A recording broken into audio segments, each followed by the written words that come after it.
कीर्तीची आम्हा हावमुळी नाही, आम्हास नको मुळी मान मरातब काही, कीर्तीची आम्हा हावमुळी नाही, सर्वस्व अर्पिले मातृभूमीचे ठाई, सर्वस्व अर्पिले मातृभूमीचे ठाई, हे दैवत आमुचे ध्येय मंदिरातील, हे दैवत आमुचे ध्येय मंदिरातील, मंदिर उभविणे हेच आमुचे शील, मंदिर उभविणे हेच आमुचे शील.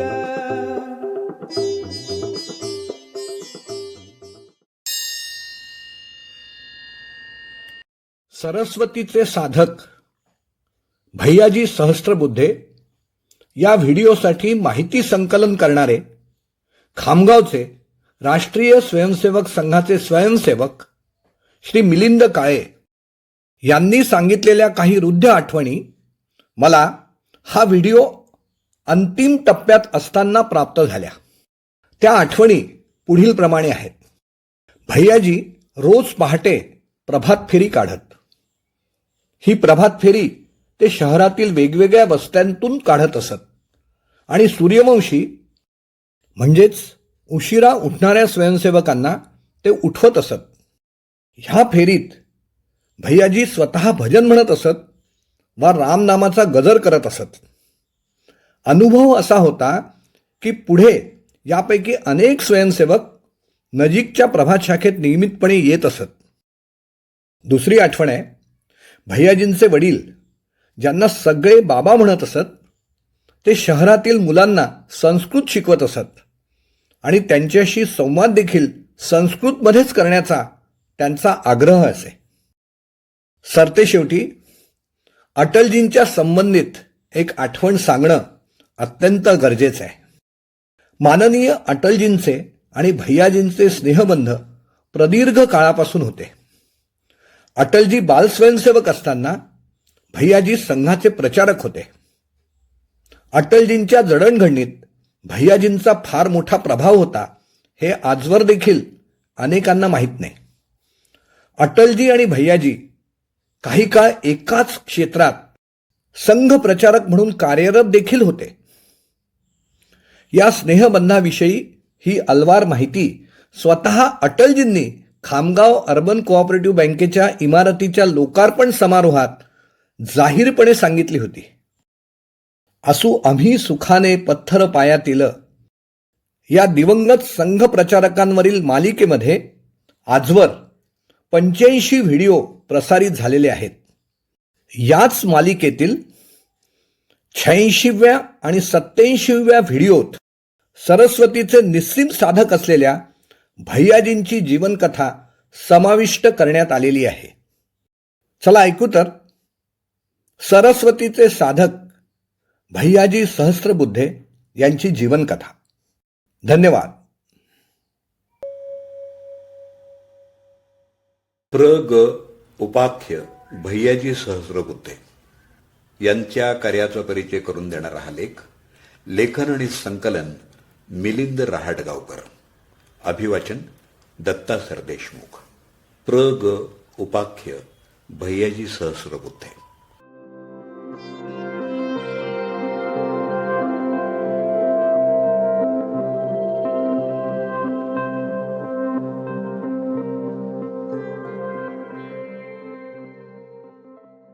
सरस्वतीचा वरदहस्त लाभलेल्या अग्रगण्य संघ प्रचारकांच्या यादीत प्रभाकर गजानन उर्फ भैयाजी सहस्त्रबुद्धे यांचा अग्रक्रम लागतो. त्यांचा जन्म 18 सप्टेंबर 1917 झाला. आईच्या निधनामुळे त्यांना शिक्षणासाठी नातेवाईकांकडे इंदूरला जावं लागलं. इंदूरला मॅट्रिक झाल्यावर त्यांनी MA आणि LLBचं शिक्षण नागपूरला पूर्ण केलं. त्यांचा संघाशी संबंध साधारण 1935च्या सुमाराला आला.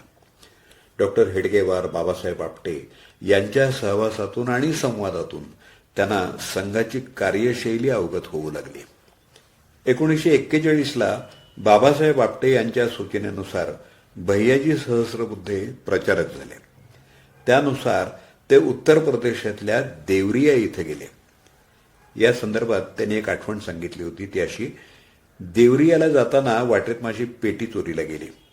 माझ्याजवळ फक्त अंगावरचे कपडे होते. तेच कपडे मी रोज धुवून वापरायचो.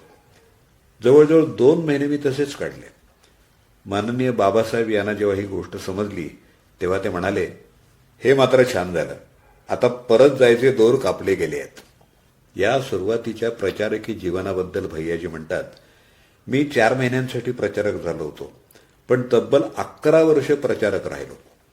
देवरिया हा उत्तर प्रदेशात एक जिल्हा आहे. मी तिथे गेलो तेव्हा तो तालुका होता. तिथं संघाची एकही शाखा नव्हती. नानाजी देशमुख यांनी तिथल्या काही मंडळींशी माझा परिचय करून दिला आणि ते गोरखपूरला गेले. माझी राहण्याची व्यवस्था आर्य समाज मंदिरात केली होती. मी मुलांना एकत्र करून त्यांना खेळ आणि व्यायाम शिकवू लागलो. हळूहळू मुलांची संख्या 50हून अधिक झाली.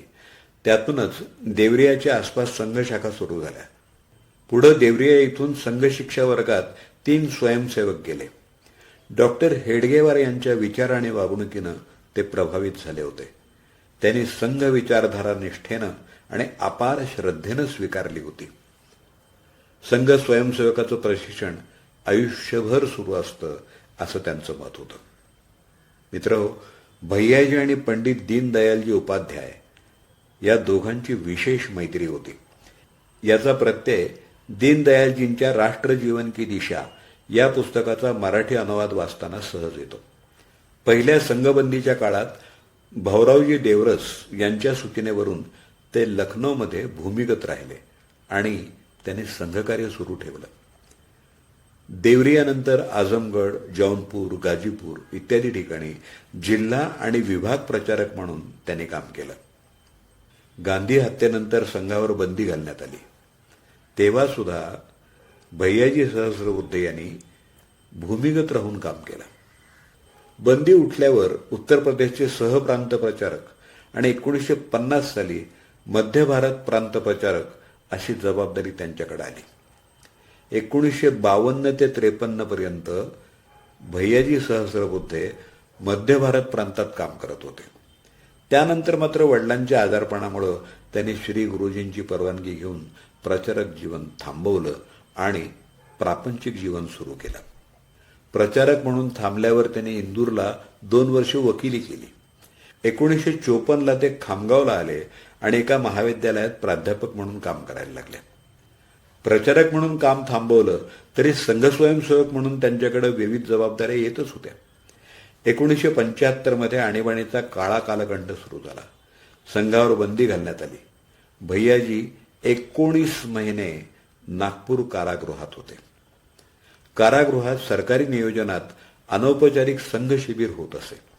या शिबिरात रोज भजन, कीर्तन, व्याख्यान, ज्ञानेश्वरी पारायण, ज्ञानेश्वरी प्रवचन, वेगवेगळ्या विषयांवर चर्चा, दर्जेदार करमणुकीचे कार्यक्रम आयोजित केले जातात.